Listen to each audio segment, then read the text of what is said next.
You open this door with the key of reason. Beyond it is another dimension. A dimension of truth.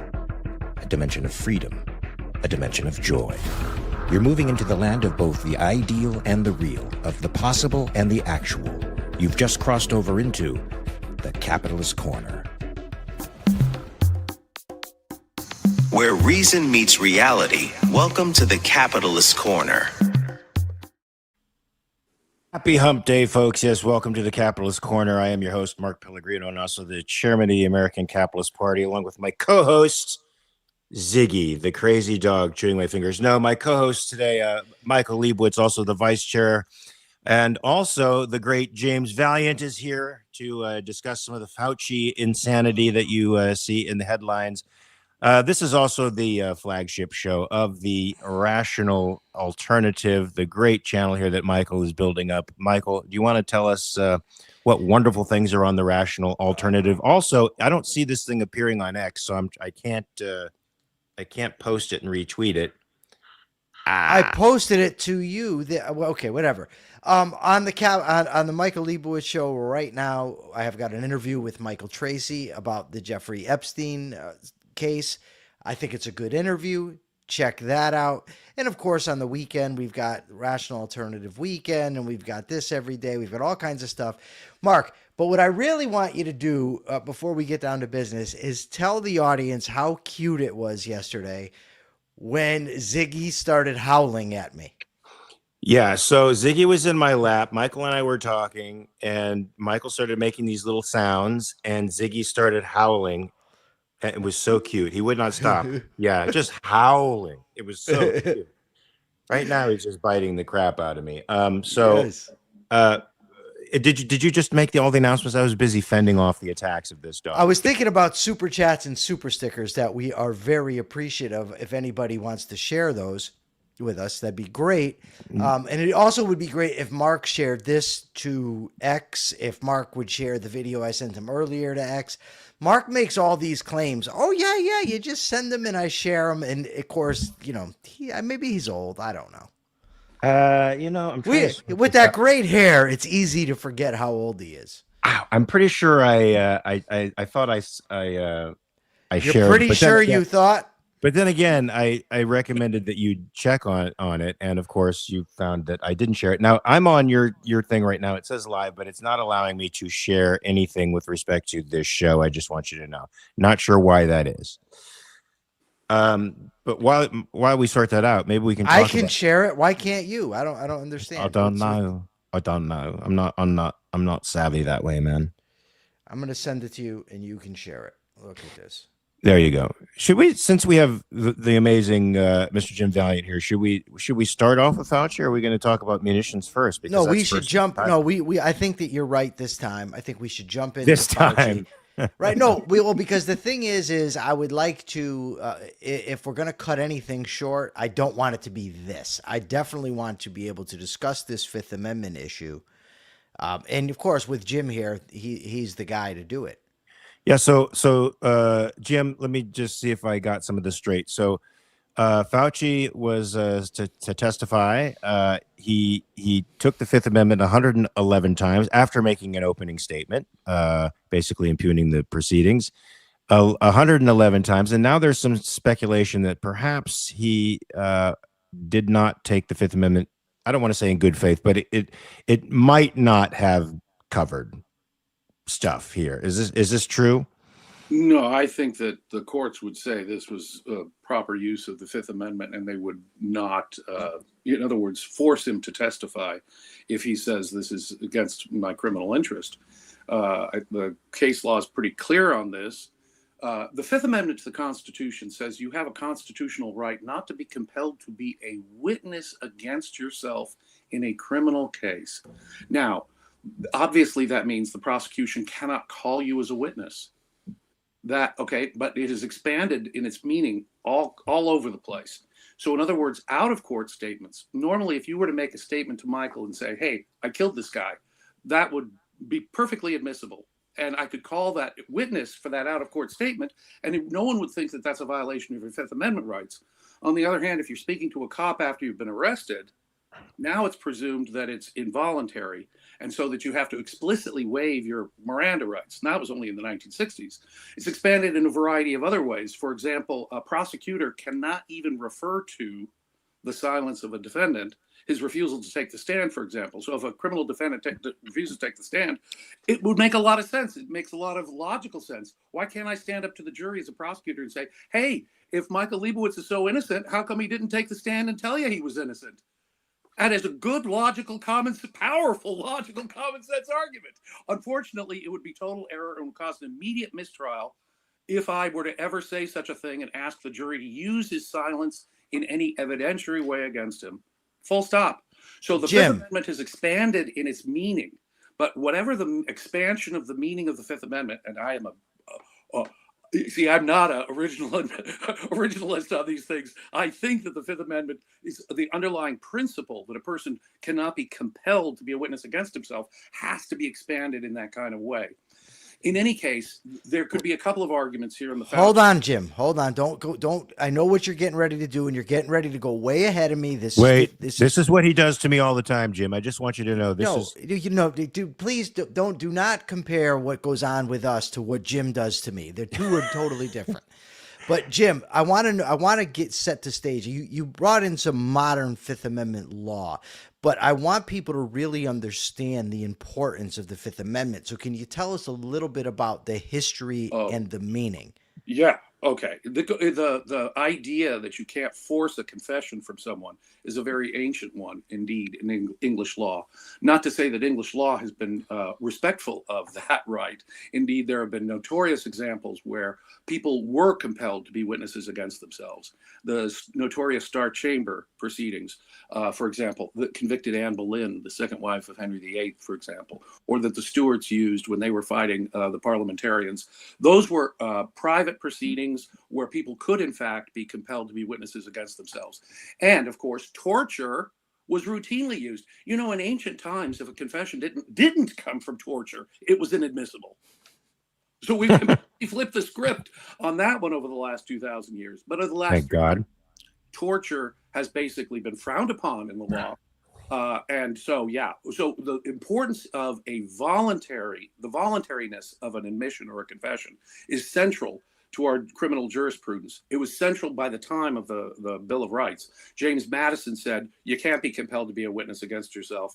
And someone said, well, can that be true in civil cases and all judicial? So let's add in criminal cases. And you'd think that would restrict it.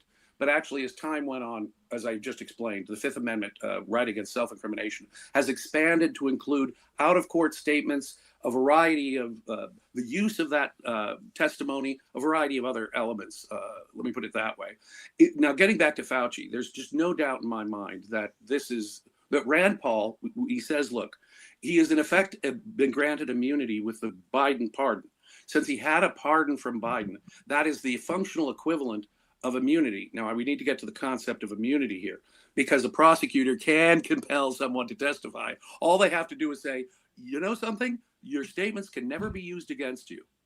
And if the prosecutor, the guy who has the authority, saying he has the power to bind all future prosecutors.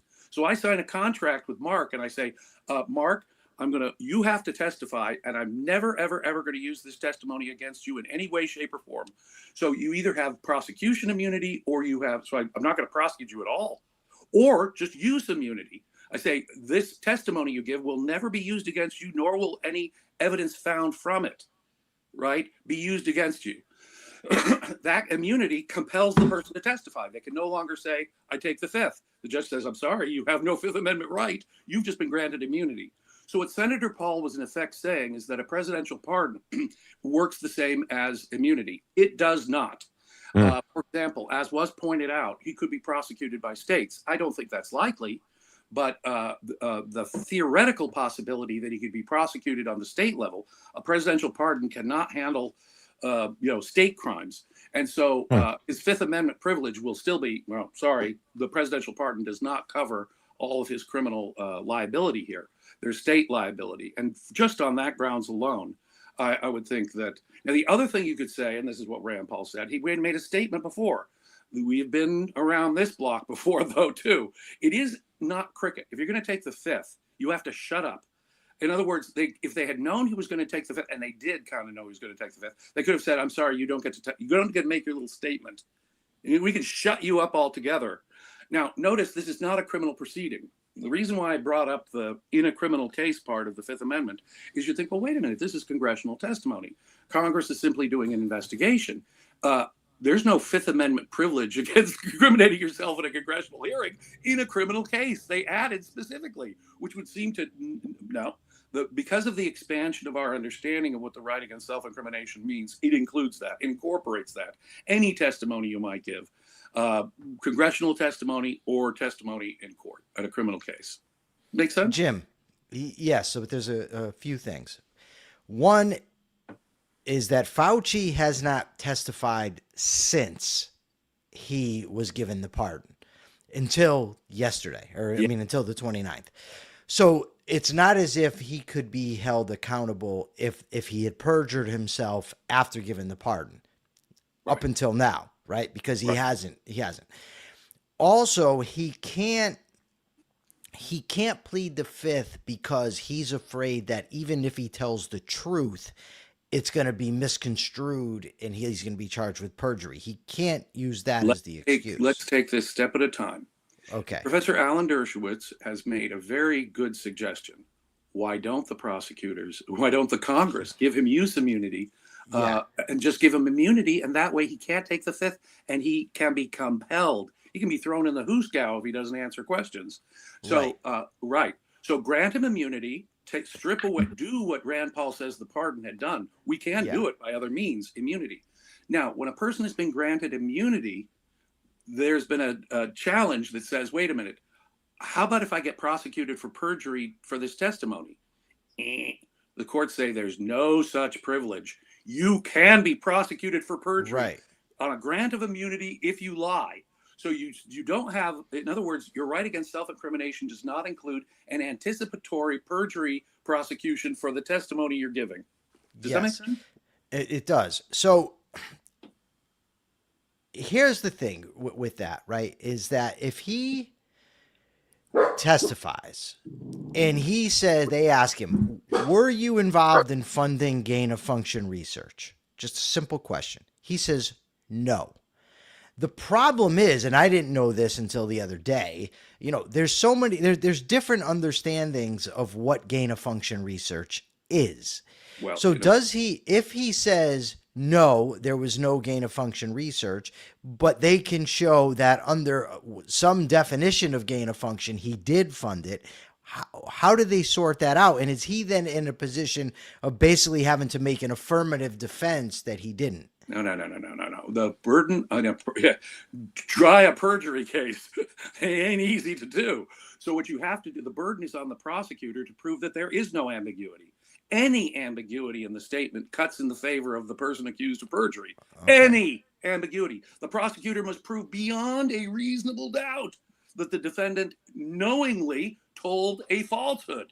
So if there's some ambiguity, some gray area, that's reasonable doubt. Boom, right there automatically. You have to be convinced beyond a reasonable doubt, dude lied, willfully lied. And unless he willfully lied, he doesn't get charged with perjury. He doesn't have to do anything affirmative at that point. However, he should be careful, because if he does say something like, it didn't, because in his journals, Fauci said it didn't start in the wet market. It was only a transmission in the wet market. It started somewhere else, he said, unambiguously. At the same time, he was saying it could start from the wet market. So we can provably show that he lied. That journal, whoo, man, what didn't he lie about? He lied about urging people to do the shutdowns. He lied about the 6-foot distancing. He lied about the masks. He lied about the vaccines, whether they're perfectly effective, whether you can still transmit the. There's very little he didn't lie about. Let's put it this way. Right. It would be a no-brainer perjury case if he stuck to his guns of his public statements. In other words, once a person has lied, which Fauci has clearly done, publicly lied over here and then privately admitted the truth over here, he's fucked. Well, really in a bad situation. Once the immunity is granted, he's going to have to take a side, and then whichever side he takes, the prosecutor is going to have a pretty easy time of proving a perjury case. So I say, do what Professor Dershowitz suggested. give him immunity, force him to testify, and then when the mofo perjures himself, which he almost inevitably must, prosecute his ass. So if they do that, Jim, right? Yes. Say they grant them immunity, which if they were really after the truth would be what they would do. Correct. Right? Like because if your argument is he can't take the fifth because he already has immunity, then you're assuming you can't prosecute him anyway. So why not just say, okay, we'll give you immunity? I can't use the statement in any other way except a future perjury case. Right. So if they were to give him immunity, let me just go to a really extreme case if he has immunity. So what if he were to say, look, I lied about all this stuff in the past. But I didn't. Let's say he says, but not under oath. I just lied, and I lied when I was in public. That would be the safe bet. That would be his safer bet. And then there's nothing they could do to him, right? No, unless he was. There could be a theory that said his lies to the public was a violation of the law in some way or other, because as a public official, he has certain affirmative responsibilities about his communication. He is, after all, the top, guy, in U.S. health, a government health. Would that open him up to some sort of civil suits? That's the other thing. Not only might he be responsible criminally, okay, first of all, it would destroy his reputation because he'd be outright admitting he systematically lied to the public during a health crisis, killing people, in effect, by lying to them. So that would destroy his reputation, whatever else. But then civil liability, think of it. He's just admitted that in a deadly situation in which 1 million Americans died, he was giving false information. That's huge civil liability, it seems to me, right there. But also, as an employee of the government, he had certain affirmative responsibilities. If we compare, earlier on, Michael, you and I were comparing this to, say, the war on drugs. Yes, the war on drugs is a much deadlier policy thing. But if you're even comparing it, you're saying this is the deadliest recent policy decision that the U.S. government has made, right. These goddamn lockdowns. We're talking about something where people need to be held accountable. We need to have proper accountability here. Fauci is not alone in his responsibility. Yeah. The governors of New Jersey and California, President of the United States. I have a long list of people who are responsible. But Fauci was the chief public health official, the chief government spokesman on all of this stuff. He is one of the chief architects of this evil policy. There's no doubt from reading his journals, in my view. And so he should be held as accountable as he possibly can be. Okay, so I want to address something that Ian Gilmore says. Gilmore says, he says, this abstract discussion from Jim is not relevant. They charged Comey over perjury over nothing. They are currently trying to charge Jack Smith over perjury over nothing. The problem with your comment, Ian, is what Jim was referring to is in the difficulty of getting a conviction for perjury. They can charge whatever the hell they want. That's you'll notice the point how quickly it went away, Ian.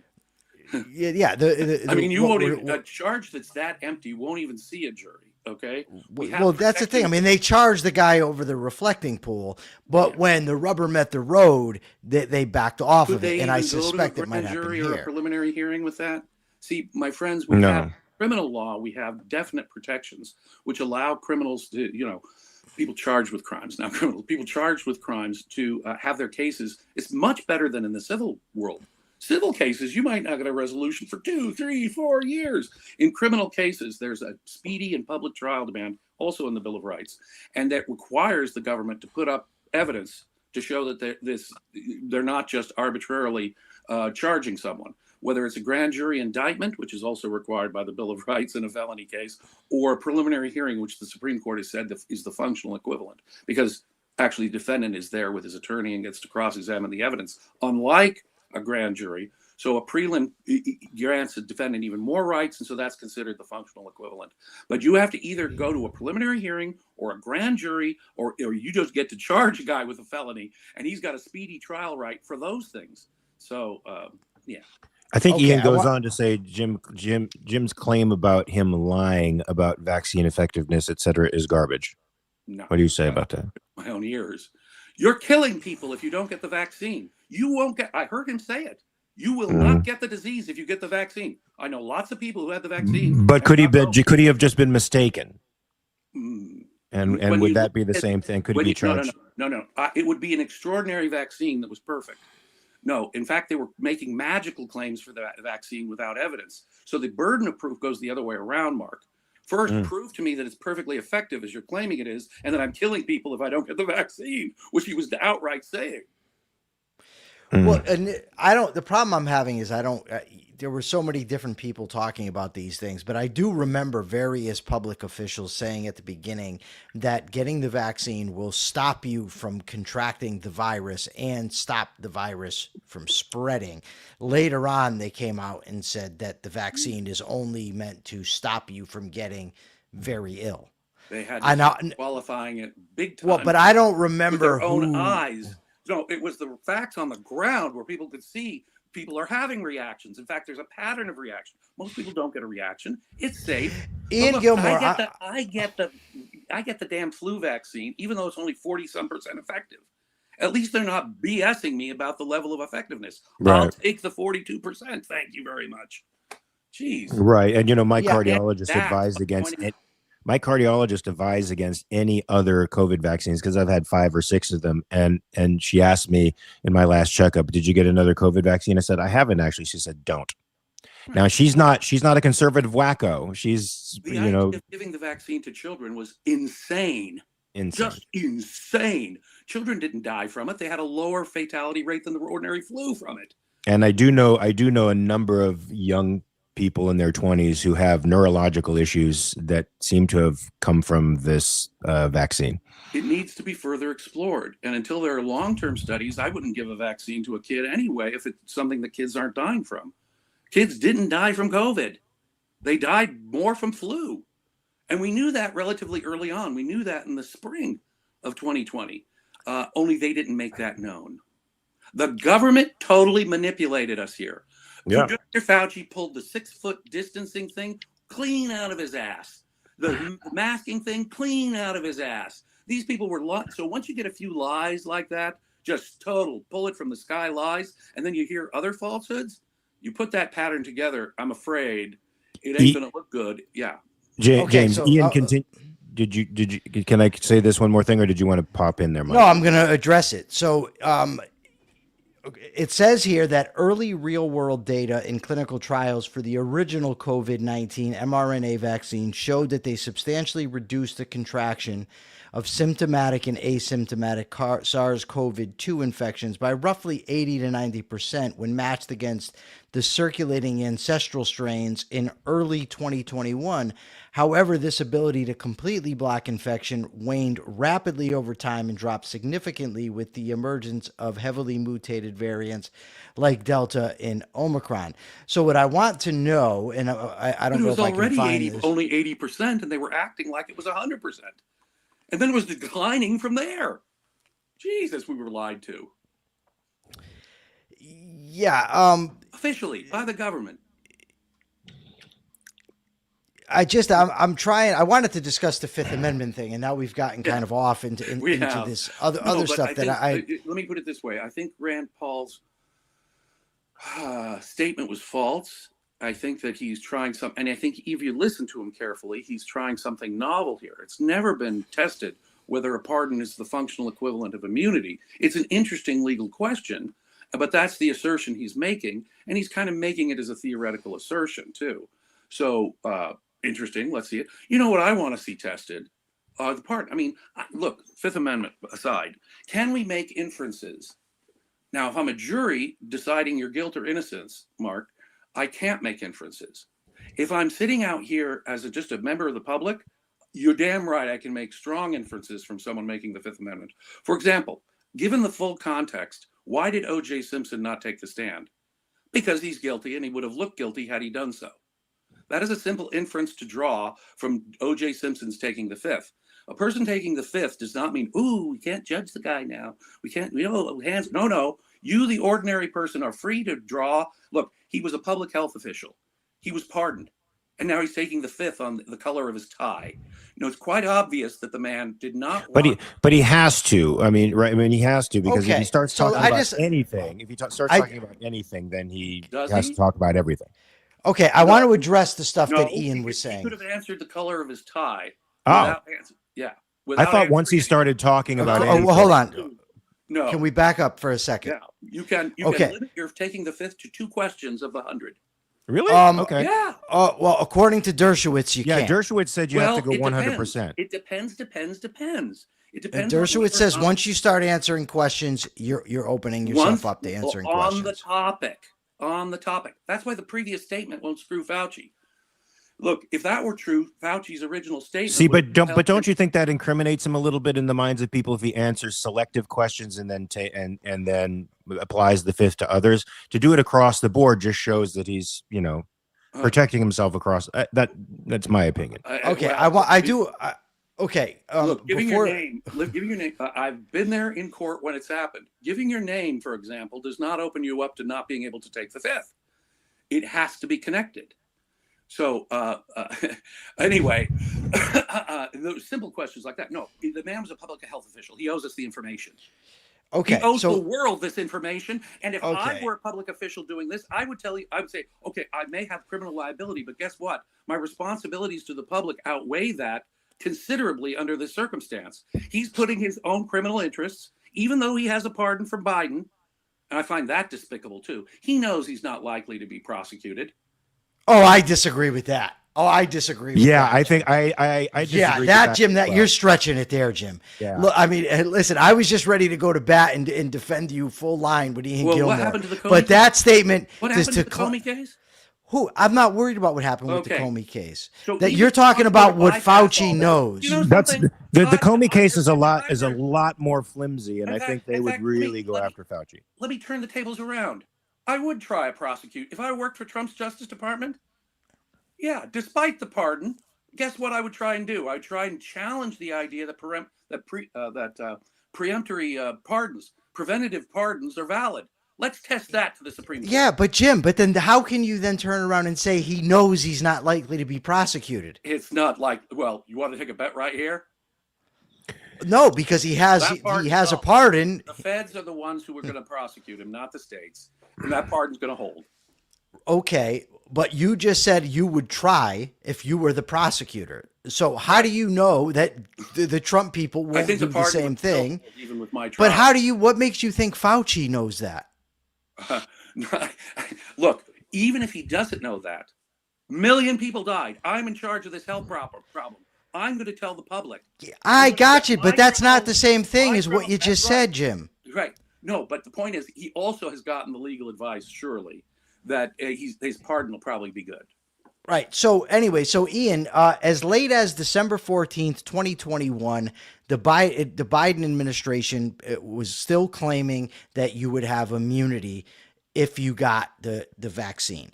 Now, for you to say that, well, in the early trials, it was showing effectiveness. Okay, that's fine. My biggest gripe with the Fauci crowd and the government and all that is they were presenting things as absolutely certain for which they had no business being certain. They know viruses evolve. They know viruses mutate. So to say that they didn't know when they were claiming you were going to have immunity from this virus, that, well, the virus might mutate and then you're not going to have immunity, I find that that strains my credulity, to be honest with you. And I want to, I'm not the guy out here saying this thing was, built in a lab or escaped a lab. I'm not the conspiracy theorist, but the bottom line is, if you're saying in early 2021 that the vaccine will protect you from COVID, we're not lawyers here. Right. I'm not going to say, well, technically, you know what? During the early trials, it showed effectiveness against the early version when they know that the virus mutates. I mean, come on. 80% means 1 in 5 people aren't getting protected. Okay. Now that should have been right up front, even in the early thing. So you just gave me the numbers, Michael. So no, it was, they were lying to us about a great many things, health-wise. Natural immunity, ignore that. Treatments, ignore that, because we want to focus on the vaccine. Lie about the vaccine itself. Social distancing, masks, the very need for lockdowns was a giant lie.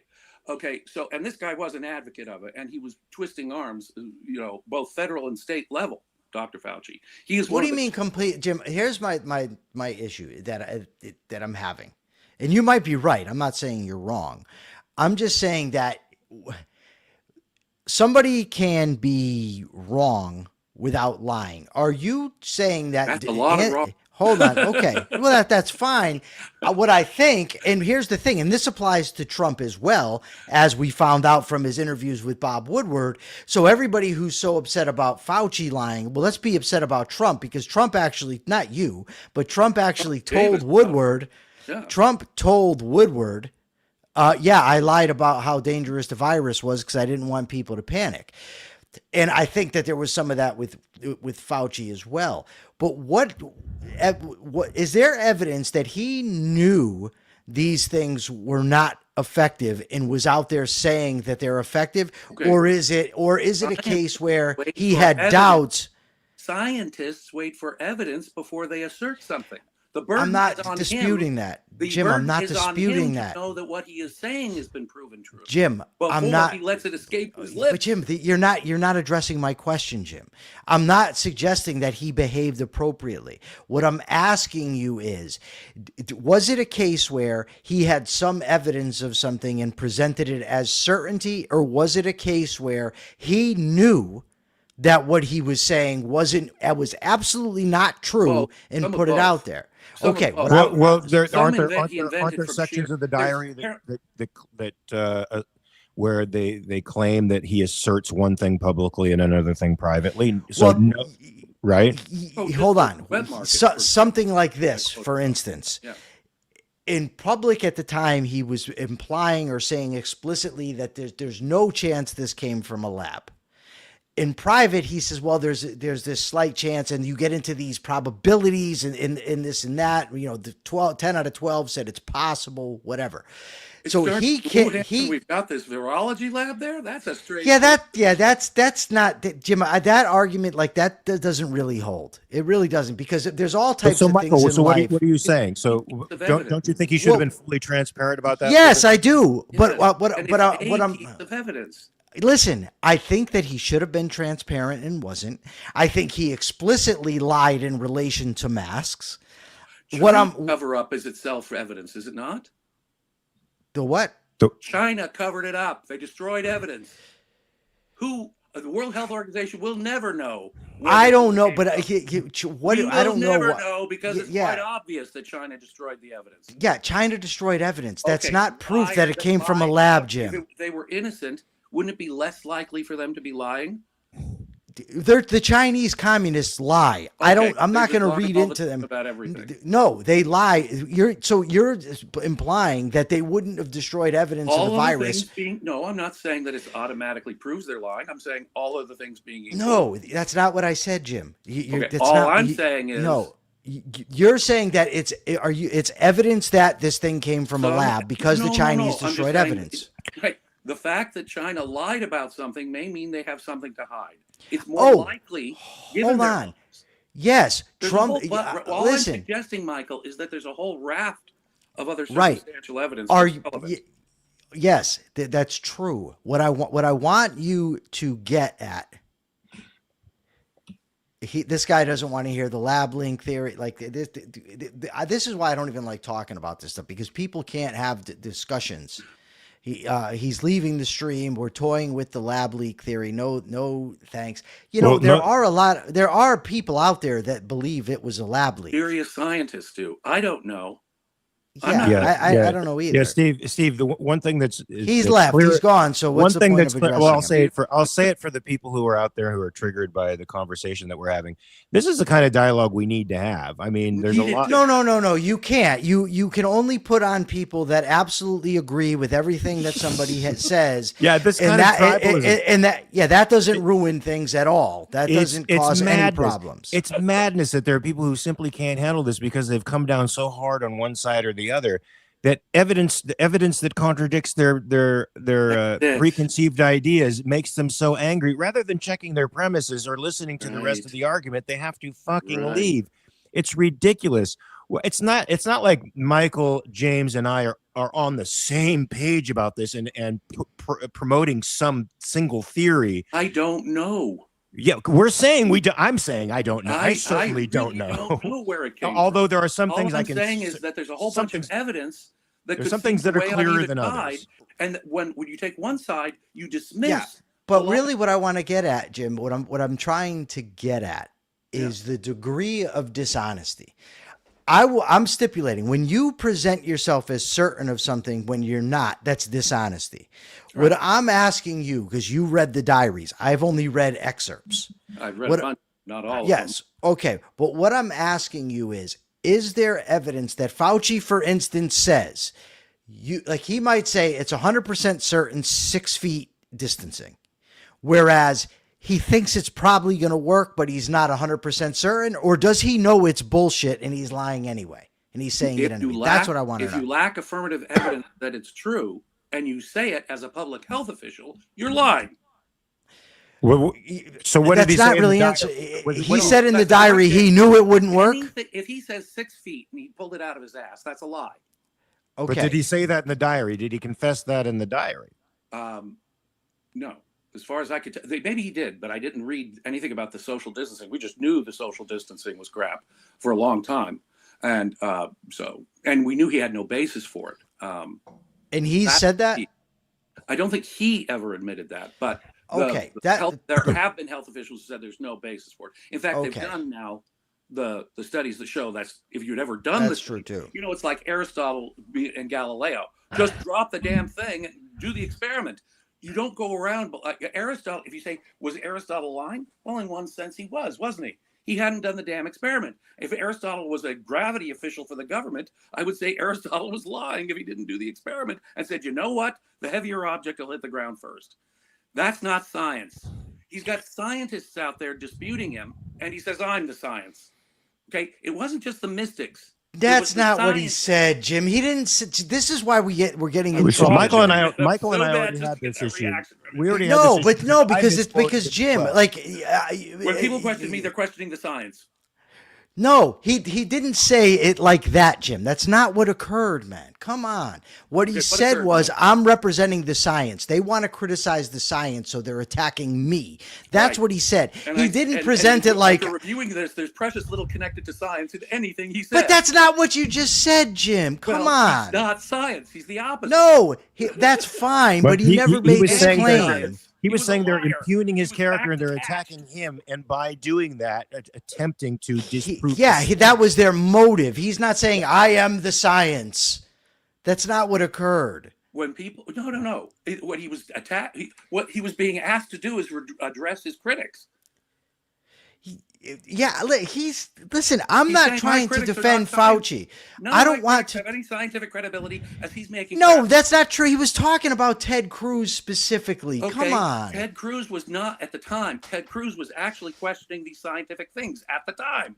Sure, but you can't say he's questioning all critics. You can't say he's claiming any attack on me is attack on science, because that's not true. Anything that came from Ted Cruz's mouth is then okay, and I'm no, but that's not what he claimed either. No. Just letting his mouth. If I had the science, 100%. Do you understand, Jim, that when as a prosecutor, now the problem is because juries are swayed by emotion. But the bottom line is when you're making claims, I'm good at swaying. right, right. But I want to get at the truth. I'm all for criticizing Fauci, but I want to criticize Fauci for what he's actually done. Right.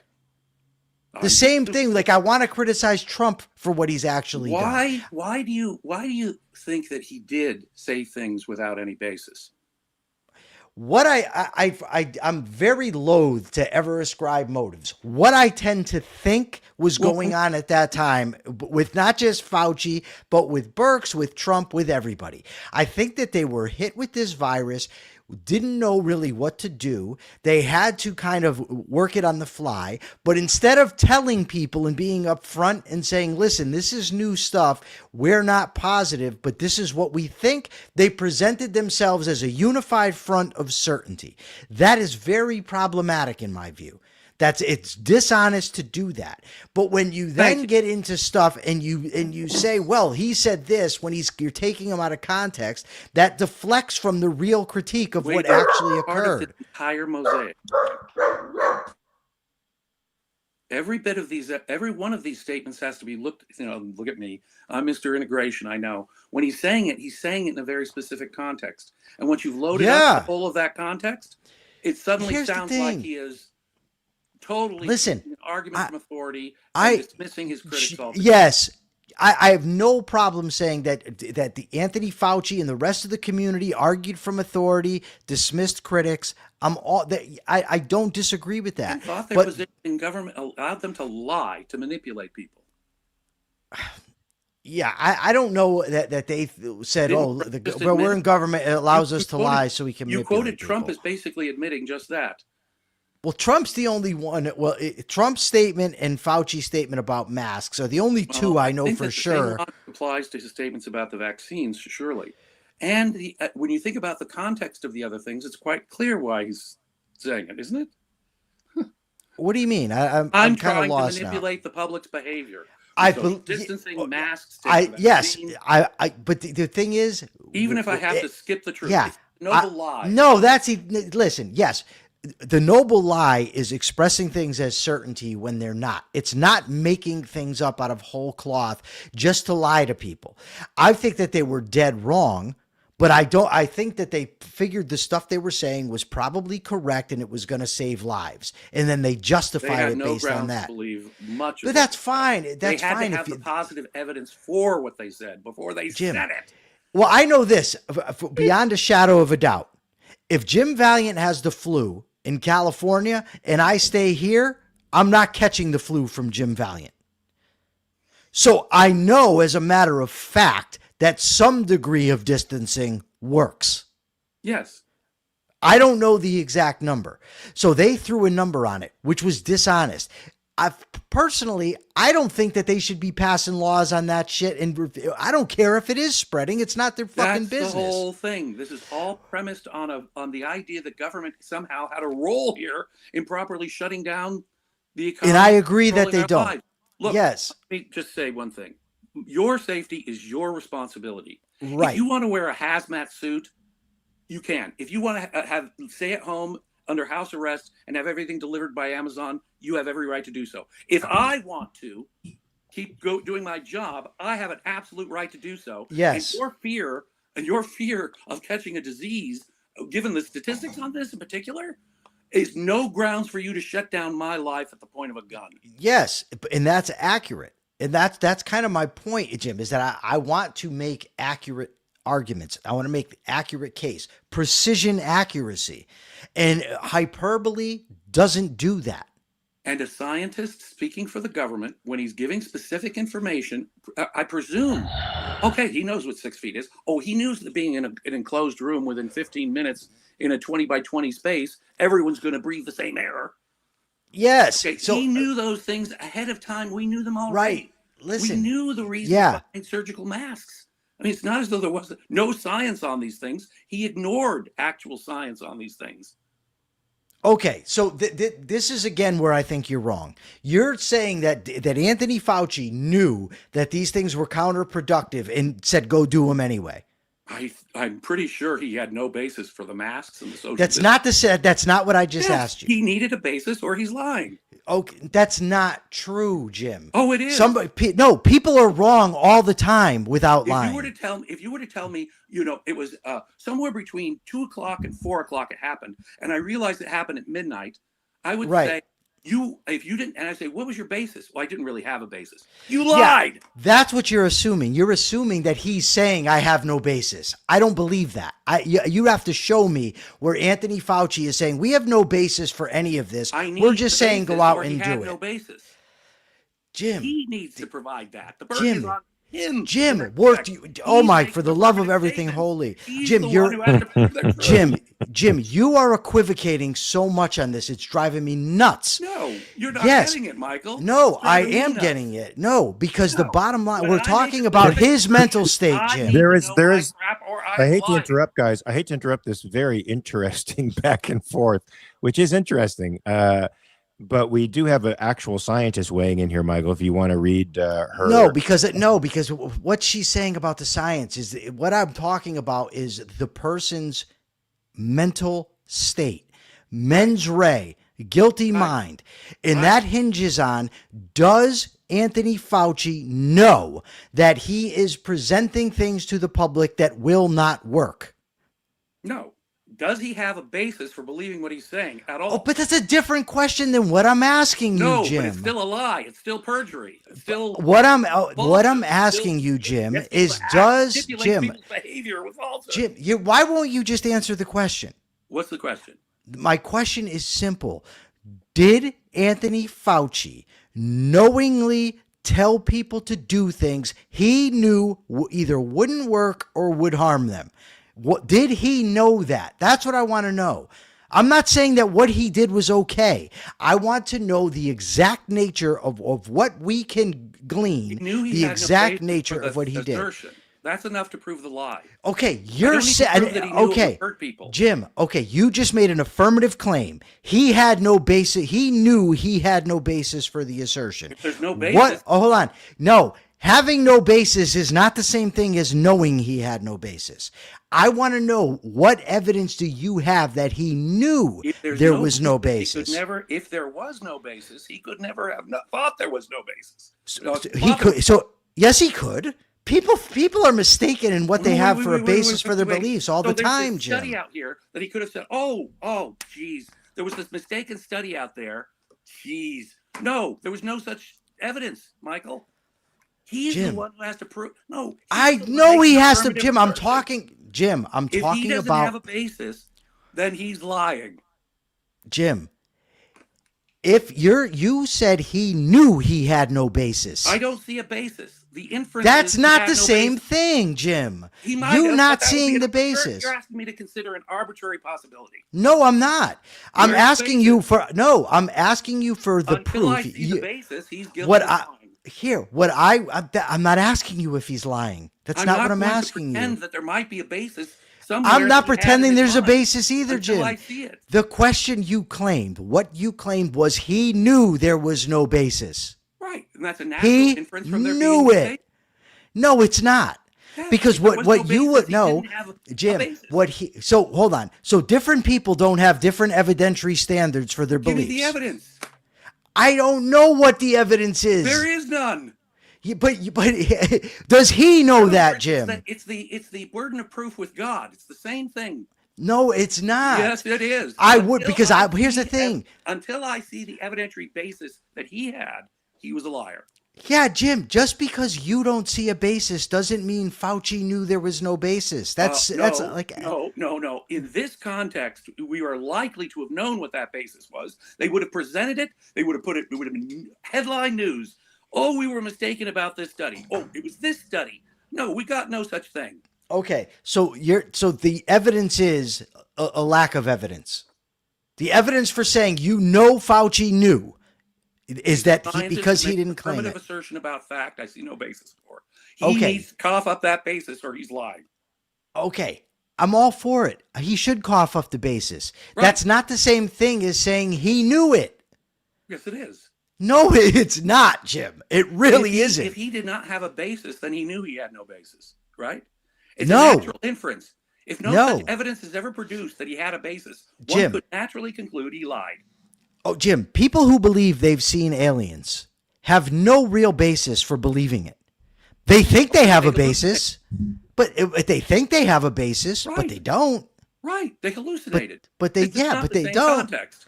No, there's all different beliefs. Public officials. Yeah, Jim. Okay. Statements.